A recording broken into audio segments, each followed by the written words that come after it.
Boa tarde. Nosso grupo então fez um sistema de detecção automática de anomalias de eletrocardiograma, que são os batimentos do coração, né?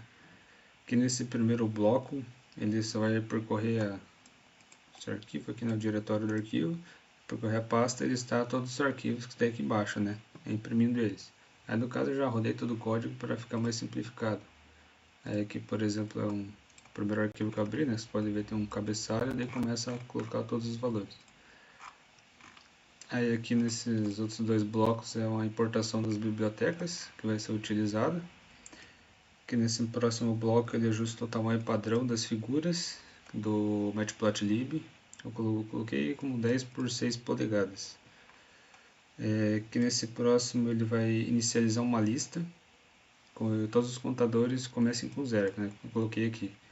Aí aqui essas 5 siglas significam, o N significa um batimento normal, o L é um bloqueio do ramo esquerdo, o R é um bloqueio do ramo direito, o A é contração atrial prematura e o V é contração ventricular prematura. Aqui ele só imprimiu, como as listas começam com 0, né, só imprimiu para fazer uma verificação. Aqui nesse próximo bloco ele pega o nome dos arquivos e cria duas listas vazias e depois ele organiza e coloca em ordem alfabética. Aqui nesse próximo bloco ele vai organizar os arquivos nas duas listas e exibe aqui o primeiro arquivo da lista, né, que é o 100.sv que eu mostrei aqui para você. Aí aqui nesse próximo bloco ele vai pegar os sete primeiros arquivos, eu coloquei aqui no caso é 6, mas como ele começa com 0, então vai ser de 0 a 6, que dá 7 valores. Aí ele vai pegar o primeiro valor da segunda coluna, né, porque a primeira é o cabeçalho, então eu mostrei aqui na primeira vai ser esse cabeçalho, então não precisa colocar ele. Vai converter ele para o número inteiro e adicionar aqui no temp silo, né? Eu inicializei aqui no início. E daí depois ele vai armazenar os dados a partir da segunda linha, né? Como já comentei ali. Aqui eu só coloquei para imprimir os 10 primeiros valores, né? Aqui no output, como pode ver. Aqui, esse bloco aqui, ele vai só plotar os 700 primeiros valores, né? Como eu coloquei aqui. Aqui vai mostrar eles. Que daí vai sair um gráfico desse estilo aqui. Aí aqui, nesse aqui eu só criei o tempo 2 Sagna, eu só criei uma cópia, né, da lista que eu fiz ali em cima. Que nesse próximo bloco é um processo de remoção de ruídos, né, que eu coloquei o wavelet, como está aqui, que decompõe o processo dele é a decomposição do sinal, aí ele aplica um limiar, né, nos coeficientes e depois ele vai reconstruir o sinal filtrado. Aí aqui nesse próximo bloco ele vai fazer a mesma coisa do de cima, né? Ele vai aplicar, só que agora a diferença é que ele vai aplicar o filtro e vai mostrar os 700 primeiros valores também, igual no anterior. Vai ser esse daqui. É só tirar o zoom para conseguir mostrar um pouco melhor. Como pode ver aqui tem vários trechinhos ondulados, né? De ambos os lados. Aí se você ver aqui ele fica mais um arquivo, um gráfico mais fluido, né? Que é a retirada dos ruídos. Aí aqui nesse daqui eu também fiz a mesma coisa, né? Só para ajustar eles. Mas aqui a única diferença é que eu coloquei numa escala padrão, né, do Z-Score, que transforma o sinal para que ele tenha uma média de 0 e desvio padrão de 1. Daí essa transformação na verdade é útil para garantir que os dados fiquem numa escala mais uniforme para ficar visualmente melhor, né? Aí aqui depois eu imprimi também os 700 primeiros valores. Não muda muita coisa, mas muda alguns mínimos valores. Então, aqui nesse próximo bloco, deixa eu tirar um pouco o zoom aqui para ficar melhor. Processa os dados do eletrocardiograma, né? Com janelas de 360 amostras. Aqui, como 180, né? Vai ser 180 antes e 180 depois ao redor de cada batimento, né? Ao redor de cada pico aqui. Depois eu vou mostrar um pouquinho melhor. Baseado nas anotações que tem da arritmia no outro arquivo. Em cada sinal aqui que ele usa, ele remove os arquivos, né? Como está aqui no denoise. Normaliza os valores e identifica o tipo e a posição de cada batimento. Daí, se o batimento estiver longe das bordas, ele vai salvar uma janela centrada nele em X, né, com uma amostra de 360 valores, 180 para cada lado ali do valor do batimento, e o tipo da arritmia vai ser correspondente em Y. Aqui seria isso. Aqui no final, para mostrar, vai ter esse número de valores em X e esse número de valores em Y. Esse bloco é só, aí aqui nesse próximo bloco ele só vai manter um contador de quantos batimentos tem de cada tipo de arritmia, né, para cada classe, né, como lá em cima são 5 classes, que cada sigla lá, né, e daí você vai imprimir aqui elas. Aí nesse próximo bloco aqui ele vai encontrar o primeiro batimento normal, né, que ele vai pegar a primeira classe ali, que é a classe N, né, que ele mostra aqui no gráfico embaixo, e vai plotar o sinal dele. Daí aqui, que nem eu falei lá das amostras de 360, né, que são 180 antes e 180 depois. Como você pode ver aqui, vai dar basicamente em 180, ele vai fazer o gráfico do pico do coração, né, do batimento. Aí aqui, ele já, desculpe, aqui é 160 e 180, né, vai ser mais ou menos uma média de 20 nesse valor aqui de pico. Aí vai ser de 0 a 180 e de 180 a 360 nesse valor. Nesse próximo bloco eu fiz um gráfico de pizza, né, para mostrar a distribuição das classes das arritmias no conjunto de dados, né, as siglas citadas anteriormente, e depois eu vou exibir a porcentagem de cada uma delas. Aí, como pode ver aqui, a grande maioria dos sinais normais, né, aí que os outros têm umas porcentagens um pouco mais baixas, o que é relativamente normal para um indivíduo que não tem nenhum problema, digamos assim. Aí que nesse bloco ele vai transformar a lista de sinais em ECG numa matriz com 5 amostras, né? Cada amostra com 360 pontos. Aí esse comando do shape aqui vai ser a reorganização dos dados com que cada linha da matriz representa uma amostra com 360 valores. Aqui nesse próximo bloco ele vai concatenar as características do XDF, né? Vou usar aqui no DataFrame Tools e vai imprimir elas aqui numa tabela, que vai ser 5 por 360. Aí nesse próximo bloco aqui, ele vai concatenar as características do DF, né, aqui em cima, eu vou usar aqui depois, e com os rótulos do YDF. Vai criar um novo DataFrame, né, como eu declarei aqui no início, que daí no final ele vai ser aqui 5 por 361, né, eu estou concatenando junto com o Y. E daí vai plotar normalmente, né? Vai ser basicamente a mesma coisa com uma tabela ali no final. Uma coluna, desculpe. Aí aqui nesse próximo bloco ele vai definir os nomes das colunas, né? Para números de 0 a 360, não 361. Como vai ser uma de rótulo, né? Daí vai deixá-las de maneira enumerada.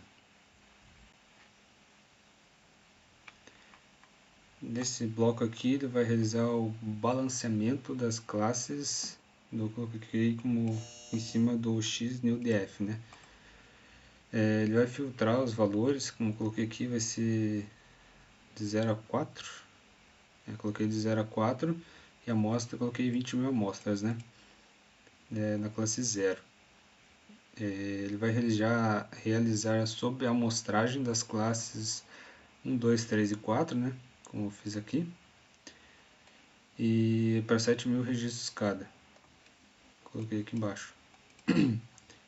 O objetivo desse bloco aqui é para fazer um equilíbrio das classes para que elas tenham um número semelhante às das amostras que foi feito anteriormente. Nesse próximo bloco aqui ele fez novamente um gráfico de pizza, né? Daí vai mostrar a distribuição das classes depois desse balanceamento. Ele vai contar as ocorrências de cada classe e vai exibir as porcentagens no gráfico como anteriormente. Daí aqui vai mostrar que tem cada classe, né, a contagem deles, e aqui já vai mostrar que comparado ao gráfico de pizza anterior vai ser uma porcentagem um pouco mais distribuída, né, que antes estava próximo de 70% normal, que já foi para 41%. Aí aqui nesse bloco não dá, né? Aqui nesse próximo bloco ele vai encontrar a primeira amostra, né, da classe 1, que é do gráfico normal, dos batimentos normais, e daí vai plotar aqui embaixo com os seus rótulos. Aqui vai mostrar também os valores, né? Mas não é o caso aqui, ó. Que nem foi feito antes lá das amostras de 0 a 180, né? 0 a 160, na verdade, daí o pico de 20, de 180 a 360. Aí que nesse próximo bloco ele vai pegar a primeira amostra do bloco 2, né? Que vai ser, na verdade, que eu coloquei na ordem das siglas que tem lá em cima. Daí aqui ele vai plotar o gráfico, né? Como pode ver, é outro tipo de batimento, né? Então ele vai ser bem diferente do que um batimento que é considerado normal. Aqui ele vai fazer a mesma coisa, né? Vai pegar a primeira amostra da classe 3 e vai mostrar aqui no gráfico. E aí, como pode ver, também é bem diferente da plotagem anterior. Aí nesse próximo bloco é o mesmo esquema, só que ele vai fazer com da classe 3, né? Aí aqui já é mais parecido com um batimento normal, né? Mas pode ver, ele vai mais para baixo aqui do que o usual. Aqui nesse próximo bloco ele vai dividir os conjuntos de dados em 80% para treinamento e 20% para teste. Coloquei aqui 0.20, né? Para transformar em porcentagem. Daí que ele vai imprimir as dimensões de cada conjunto. E vai ser esses valores aqui embaixo. Aí nesse próximo bloco aqui ele vai extrair os rótulos de cada classe de treinamento, né? Treinamento e teste, e vai converter eles para o formato one hot, né? Que a gente chama. Que significa que cada rótulo vai ter uma classe transformada em um vetor binário, né? Que no caso vai ser 0 e 1. Esse formato ele falar que é necessário para que os modelos de aprendizado eles possam lidar com as classes de forma independente e sem uma ordem. Aí depois eu coloquei para imprimir, né, que deu os seguintes valores aqui. Nesse próximo bloco aqui ele vai separar as variáveis de entrada para treino, teste, e vai redimensionar para um formato 3D, né, que vai ser o número de amostras, as características, e eu coloquei como fosse um canal, né. Aqui nesse próximo bloco, deixa eu ver, ser colocado um input ali, né, colocado input shape aqui, com a forma 361, aí o max pooling 1D, acho que é assim que se fala, vai reduzir a dimensionalidade das sequências, né, em 2 ali, normal. Aí aqui foi usado o convolution, né, que é tratado como convid, alguma coisa, não sei se é convid, algo do tipo. Vai ser 3 camadas convolucionais com filtros de 32, 64 e 128, coloquei aqui, né. Aí eu vou usar também o flattening, que ele vai achatar as camadas, aqui embaixo vai achatar as camadas, a saída das camadas, desculpa, vai achatar a saída das camadas convolucionais. Aí aqui vai ter também o dropout, que vai fazer uma regularização de 50% das desativações das conexões. Aí eu utilizei também o dense, são 2 camadas conectadas com 150 neurônios e uma camada com uma saída de 5 neurônios aqui, usando o softmax, né? Aqui só imprimir o modelo e aqui vai imprimir o output, né? A tabela foi feita ali anteriormente. Vai mostrar todos os valores relacionados a cada um. Vai ser quase 420 modelos, né, parâmetros, e aqui treináveis vai ser o mesmo valor. Aí aqui nesse próximo bloco vai configurar um modelo para definir uma função de perda, de otimizador e a métrica de avaliação, né. Aí aqui nesse próximo bloco vai ser model fit, ele é usado para treinar um modelo, né, usando o treinamento, eu coloquei aqui por 20 épocas, dá para não ficar tão grande também.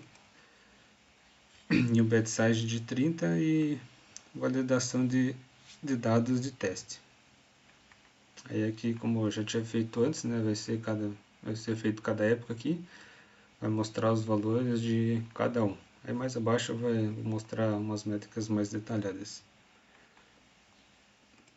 Aí nesse bloco aqui, depois eu mostro ali, vai botar um gráfico que mostra a evolução da acurácia, né, que é a porcentagem de acerto do modelo durante o treinamento e a validação. Daí tem aqui, ó, como você pode ver, na acurácia de treino, tem aqui o treino e teste da legenda. O treino sempre vai mudar, né? Sempre é variável, que nunca vai ficar estável, né? Porque se ficar um valor muito estável, pode ser um problema de overfit, né? Quando a máquina não aprende mais com os valores. Aí que nesse próximo bloco ele vai fazer um gráfico vai mostrar a perda, vai mostrar a evolução da perda do modelo durante o treinamento e a validação ao longo das épocas, né? Igual a coisa anterior, né? Sempre vai ter uma variância aqui, né? Dizendo que não tem um overfit no seu bloco, no seu código, né? Sistema. Aí aqui, ó, como eu fiz nesse próximo bloco, ele vai avaliar o modelo, calculando a perda e a precisão, né? Que ele mostra aqui, a perda foi de 0,3%, né? 0,3%, daí a total da acurácia do valor correto dele, digamos que seja 99,1%. Nesse próximo bloco aqui, eu fiz uma matriz de confusão para comparar as classes reais e as previstas pelo modelo, né? Eu vou converter as tabelas reais, né, que eu coloquei como y-teste do OneHot, que eu mencionei anteriormente, para as classes simples. Daí ele vai fazer as previsões do modelo e vai gerar a matriz de confusão aqui. E eu coloquei um gráfico de calor, né, usando o Seaborn. Aí vai dar esses valores aqui, né. Aí aqui nesse próximo bloco ele vai mostrar os valores aqui, né, das precisões de cada classe aqui, como foi citado anteriormente, né. Aí como pode ver, deu mais ou menos uma acurácia de 99% ali, né, 99,1, algo assim. E nesse próximo bloco, que vai ser o último, né, fiz a importação também de algumas bibliotecas aqui que eu vou utilizar. Aí aqui ele vai treinar um modelo de regressão logística para classificação binária, né. Ele vai gerar uma probabilidade de previsão e avaliar o desempenho utilizando a curva ROC, né. Fica certo aqui. Vai utilizar os dados de divisão, né. Ele vai criar dados de exemplo e vai dividir eles em módulos de treinamento e de teste, né. Ele vai treinar um modelo com uma regressão logística no conjunto de treinamento. A probabilidade de acurácia utilizar uma previsão aleatória, né, não vai ter habilidade. Daí aqui embaixo só vou plotar a curva ROC para avaliar o desempenho do modelo, né. Aqui ele vai mostrar, né, 0,9 da logística e no skill de 0,5, né, que no caso não é nada, né. Mas como pode ver aqui, ele sempre vai subindo aqui, vai relativamente uma curva, né. Aí quanto mais para cima, que mais perto ele vai chegar do 1, mas ele nunca vai chegar, né. Como no modelo deu mais ou menos 91%, né, aqui deu 0,9, depois dá 90,3%. Então nosso trabalho é isso, né, uma análise de eletrocardiograma, né, é bom para agilizar os processos, né, para não precisar fazer algo manual, e a previsão de erros, ela como deu a previsão de 90%, né, algo relativamente bom, e ainda também pode ser melhorado com o passar do tempo.